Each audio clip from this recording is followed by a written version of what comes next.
Hello everyone, we're back again in this sort of scenario. This is basically the same setup that I had last week. If you haven't watched that video, please go watch it because I enjoyed filming it and I want to keep doing stuff similar to that. In a similar aspect to last week's video, we are again going to be reading Reddit stories. However, we're not reading spooky stories this time, we're reading Am I the Asshole stories and viewpoints, I guess. We're going to try and give our opinion on it as well. Okay, so the first one says, am I the asshole for refusing to set up my friend, 23 male, anymore after he stood up my best friend, 24 female?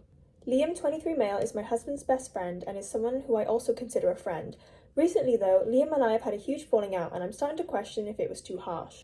Liam has had a massive crush on my best friend Olivia, 24 female, for over a year.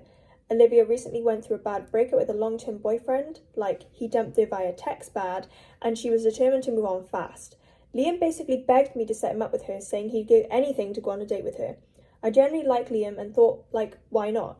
Olivia and I have been best friends since we were kids and I want her to be happy. So I talked to Olivia about opening herself up to dating again and she was open to the idea. Good on her. Good on her. I suggested Liam to start small, maybe hanging out as friends first and see where it goes. Liam agreed, asked Olivia out, and they made plans to meet up for a movie on Saturday. Everything seemed great, until Saturday. The day of the date, Liam went to a sports game in the morning and got so drunk celebrating his team's win that he decided to take a nap at home before the date. Well, that nap turned into him completely sleeping through their plans. Olivia went to the theatre and waited 45 minutes before calling me, upset that he was a no-show. My husband and I ended up rushing to the theatre with some other friends and we all watched the movie together so Olivia wouldn't feel stood up. Liam never showed. Afterward, I called Liam to ask what happened and all he could say was, I was tired. He didn't seem to grasp how upset Olivia was or how rude his actions were. He sent a lazy apology in our group chat. Damn, I took a nap. I'm sorry. Can we reschedule for tomorrow? Olivia, understandably, was not having it. She had been ignoring him since, and I can't blame her. Liam, on the other hand, has been acting like he's the victim here. He keeps telling me that it's not fair for Olivia to hold a grudge over one mistake, and that it's ridiculous for their year-long connection to be ruined because he just took a nap. He also thinks I'm being unfair because I told him point blank that I'm not helping him anymore. I won't meditate, fix things with Olivia, or set him up with anyone in the future. He's furious with me, claiming I'm being stubborn and unforgiving. My husband is stuck in the middle. He agrees that Liam was in the wrong and is supporting Olivia, but he's also trying to smooth things over with Liam since they're best friends. So am I the asshole for refusing to help Liam anymore? I feel like he massively disrespected my best friend, and I don't want to put Olivia in the position to be hurt again. But now I'm wondering if I overreacted by cutting him off completely from my help or being too harsh. This is a tricky one. I mean, personally, obviously what he did kind of wasn't okay in a respect, especially because I don't know if this is just my view on things. Like I said, this is just my view on things. Please don't take it as gold. Oh my god. So for example, I mean, I'm not much of a sports person anyway, but if I was celebrating a team and I wanted to drink after, I'd probably make sure that I wasn't drinking too much to the point where I would have to sleep, if that makes sense. I'd probably have like 1 or 2 max. Especially because he knew that he had plans later that day. I think especially because Olivia's situation, like she basically, if I read this correct, yeah, Olivia went through a really bad breakup with her long-term boyfriend. So that's obviously like hurt her bad and she's trying to put herself out there again to only to be kind of like pushed under the rug by an excuse that isn't really valid in my opinion. But do I think they're an asshole for refusing to set up their friend again? I definitely don't think they're an asshole for doing that. Especially even if it's a case where she's like, I'm not setting you up with anyone for a while, I need you to calm down a little bit and, you know, reflect on things and then see how it goes from there. See if he changes his actions in that way and then try again, whether that be with Olivia or someone else. These are going to be really hard to give advice on, especially because I'm one person. I definitely want to do this video again with other people, but it's really hard to give my review on things, especially with going by what's on paper, because I haven't heard the whole both sides of the story. I feel like I'm very much a middleman where I'm like, I need to know a bit of everything to kind of get a grasp on different things. Next one, am I the asshole for having an attitude with my mother after she didn't help me when I fainted because she thought I was faking it? Today, I, 15, female, was helping my parents holding up a very heavy object for them when all of a sudden my vision started going black and I thought I was going to throw up. I remember asking my mom, please, please, please take this from me. I have to let it go. I don't feel so good. I'm actually sick and I think I'm going to faint or throw up. I can't see. She probably thinks I fake other illnesses when in reality I just have a stupid weak immune system. So I proceeded to black out on the concrete and come to my senses after some time. This is outside in front of our house when we were working, and my mum could clearly see me, not sure how long I was out, probably a few minutes, with my ear and body hurting like hell. I am completely out of it and stumbled to a piece of grass 20 or so feet away and conk out again. At this point, I thought I was going to throw up. Wake up again to some people walking by, and I try to rush inside, and lo and behold, meet my mother.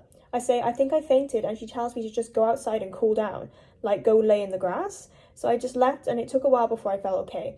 I also realised a few minutes later I had gotten a pretty significant scrape on my back too.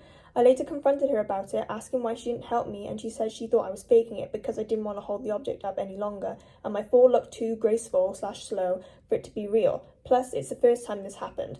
I got mad and started crying because I felt like she didn't care. Now I don't want to talk to her.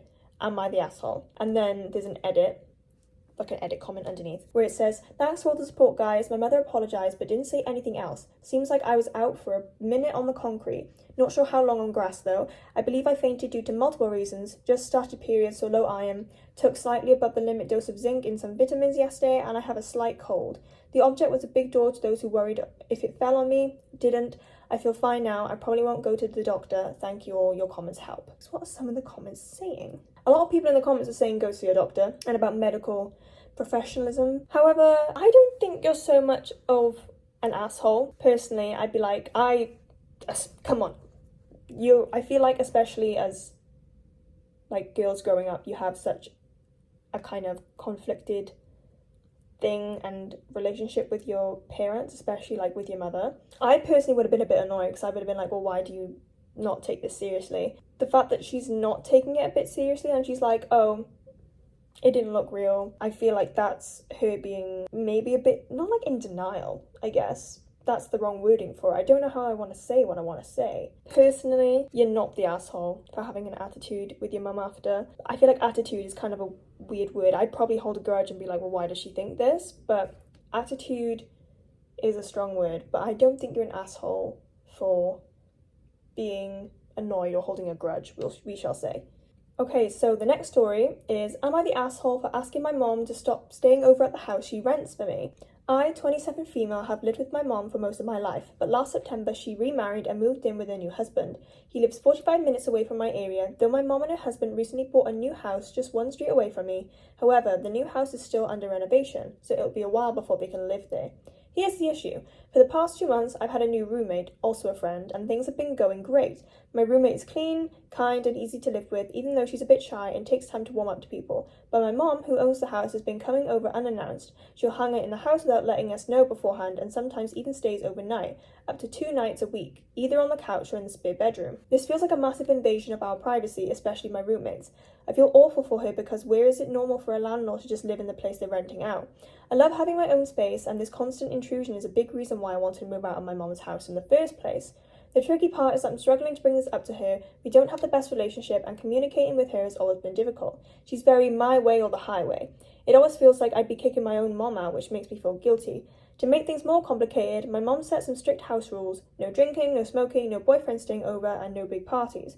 While I personally don't mind these rules, it's hard to find roommates who are okay with them. If my mom wants to keep renting the place and earning money, she needs to understand that she can't act like a living landlord. So will I be the asshole if I told my mom she needs to stop staying over at the house and give me and my roommates our privacy? So will I be the asshole if I told my mom she needs to stop staying over at the house and give me and my roommate our privacy? And how can I even approach this conversation without it blowing up? Great conversation! I don't think you're the asshole for asking your mother to stop staying over at the house she rents to you in a way. It's trying to set ground rules, I guess. Because obviously now you live there, she's technically moved out. Just try and establish ground rules, I think. And especially being it's awkward for not really just her, but for her roommate. If I was living with someone, I'm trying to put myself in my perspective and the shoes of this person. If I was the roommate and my friend's mother was the landlord and she kept coming in unannounced and I was uncomfortable with it, I would personally not want to be in my own house. It is just a really uncomfortable situation, and I think especially because I wouldn't really know her mother that well, I would probably want it to be sorted, but obviously that's not my situation to bring up. That would be if I felt comfortable enough in the eyes of them, speaking to the person who wrote this story, for them to be like, oh, this is what's happening. Yeah, I don't think you're the asshole for asking your mom to stop staying over at the house she rents to me. I think unannounced, definitely be like, you can't come over like unannounced. I'd rather you send me a text and be like, hey, I'm coming over for a while or I'm staying the night, because again, an invasion of privacy. But I do not think you are the asshole for doing this personally, and that is from someone who has a good relationship with their mother. Next story. Am I the asshole asking for a ring for Christmas? Am I the asshole? I've been having a hard time processing this and wondering if I should even post at all, as it may come across as trivial, but it's more indicative. I'm so sorry, I can't pronounce this word.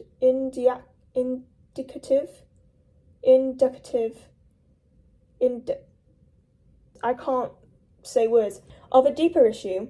My sister also got engaged October 31st. This will matter later. Anyway, for this year's Christmas, we had a draw for Christmas presents.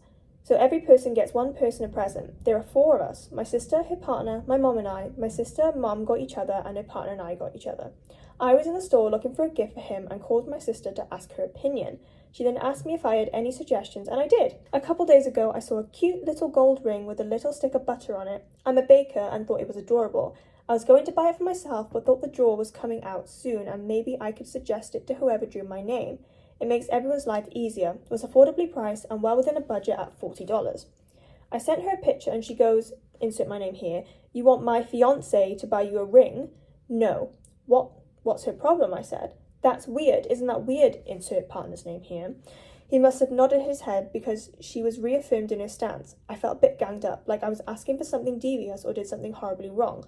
We went back and forth for a bit as I was trying to wrap my head around it. She then proceeded to ask me if I wanted anything other than a ring and did not agree with this stance morally, so I told her he's on his own and I'm giving them nothing. This came across as a slightly banterish, but it was obvious we were both annoyed and feeling slightly petty. Now, just to clarify, I will buy the ring for myself. This isn't about not getting what I want, but rather the rigidity of her stance and lack of nuisance. IMO. I don't know what IMO means. I'm not asking for a replica of her engagement ring and would have just sent the link to my sister or my mom had I drew their names. I've run it by a few people and they seem to also disagree with my sister's stance, but I'm just curious. They've added an edit. Edit, we are still exchanging gifts. I've already bought his present. Another edit. I'm giving him nothing is referring to the list, not the gift. Edit, I will provide a list, just a moment of pettiness. I don't think you're an asshole for asking for a ring for Christmas. I feel like I'm kind of like being like, oh, you're not an asshole for most of this, but for asking a ring for Christmas, especially if it means nothing and it's just a gift and it's something that they wanted, if they really wanted it and they like the idea, I don't see the problem doing it. I kind of be like, oh, well, it's a bit weird getting a ring for someone, that your partner's getting a ring for someone else who's, I think, is it your sister? Yeah, your sister. But she shouldn't have anything to worry about because it's not as if the person who wrote this is trying to get with their partner. It's just a gift exchange. It's very different. That's my take on it. I don't think you're an asshole. Someone put in the comments, definitely not the asshole. She's being super weird about this. It's got a stick of butter on it, for fuck's sake. That's clearly not a romantic thing. A lot of people are saying that the sister is very out of line. I kind of agree. So the final one I'm looking at is, am I the asshole for doing things behind my folks' back, saving up to eventually move out? Hi people, I'm a woman in my mid-20s. I currently live with my folks, Sarah and George, fake names. They're in their mid to late 60s. They took me in when I was a baby due to my mother, their daughter, having issues at the time. When I was younger, my folks were very overprotective of me, due to my mother having run away from home a few times, being a wild girl, parties, sneaking out, drugs, drinking, all the cliche rebellious stuff. And they were afraid I'd do the same. I wasn't bothered though. The paranoia over me going to peers' houses did get bothersome at some times, but it was fine. Then I started developing my own interests and beliefs. They were not supportive, commonly telling me to be in the real world. When I'd make friends, they would judge the hell out of them. I couldn't have ambitions, wanting to one day be a police officer or an artist, anything of the sort. You've got to be realistic, I'd heard all too often. They still see me as a child. It took them far too long to allow me to do anything. I just started doing things without them, telling them not to result in conflict. They also have emotionally abused me, I think. Insult the way I laugh, my weight was always an issue to them, my preference in clothes, commonly shout at me for the most petty things. I still flinch when I hear my name called by someone. I paid to live in the house and Sarah has been telling me I'll be staying with them indefinitely. I'll get the house someday basically. I was fine with that at first, so I didn't pay much mind for saving my money. Her attitude got worse though, starting when I was reorganising my bedroom and locking my door for privacy. She'd also get so angry if I took time off work. I've slept in my car in grocery store parking lots when I took approved time off work just so I didn't have to wake up to Sarah storming in and shouting at me. I am really scared of her, I hate to say. Then I finally made the decision to start doing things for my health. I went to the doctor without telling Sarah or George, got a prescription that's been incredible for my health as of late. Then I went to the bank and opened a new account only I can access. I've been packing away my unnecessary items like merchandise from games and shows I like, looking for houses to learn what I'll need to be prepared for in the future. There's a lot of other things they've done. I'm open to sharing if anyone wants further details, but am I the asshole for doing all these things in secret? I'm terrified of how they'll react if they find out. Inevitably, they'll know I'm moving out when it happens, and Sarah will probably attempt to guilt trip me into staying with them. They might have a hard time without me around anymore, and they'll have no trust in me when they uncover the truth. I don't think they're an asshole for doing stuff behind their backs, because they're doing what's beneficial for them. If they feel like they're stuck anyway, then they need to do what's best for them at the end of the day. Because saving up for when they eventually move out is not an asshole move, especially because if they want to do something and they have an idea of what they want to do with their life, amazing, start doing that. But I wouldn't consider them an asshole for doing that. You need to start doing things for you and not so much worry about other people. I understand what they mean when they say, oh, they're a bit nervous about their parents because they're worried that they're going to find out. But if they find out, technically, it's not really their problem. I don't know how old this person is though. I'm assuming they're 18 or over and they're able to make their own decisions. I completely condone the privacy thing. If you want to shut your door for privacy, so fine. Sleeping in your car just so you don't have to wake up to her storming in and shouting at you, that's crazy. No one should have to feel like they can't do anything that they don't want to do. At the end of the day, this is your life. You've got to do what you want with it and how you want to live it. It's like someone said here, they said, not the asshole, you're not an asshole for saving to better your future or doing things for yourself that you shouldn't have to hide or begin with. And then they said, I think once you move out, you can distance yourself from it and try to reconnect when you're ready. The same thing happened to this person with their parents and they got past it and they even grew closer. I don't think anyone's saying that they are the asshole. I think a lot of people are saying that they're not the asshole. Like some people are saying that they're abusive and toxic. It seems more Sarah, to be honest. Do what you need to do. That's what you need to do at the end of the day. Anyway, I hope you've enjoyed this shorter style video. Let me know if you want me to do this again with other people, if you want any other suggestions for stuff like this, because like I said, I like reading this kind of stuff and I hope people like listening to it. Hopefully, it's an easy read to listen to. I might even do ones where they have videos where they read it to you, so then I can just react like that instead of me speaking it, because I get a bit tired of my voice, hearing it and using it. So hope you all have a lovely morning, afternoon, evening and night, and stay safe.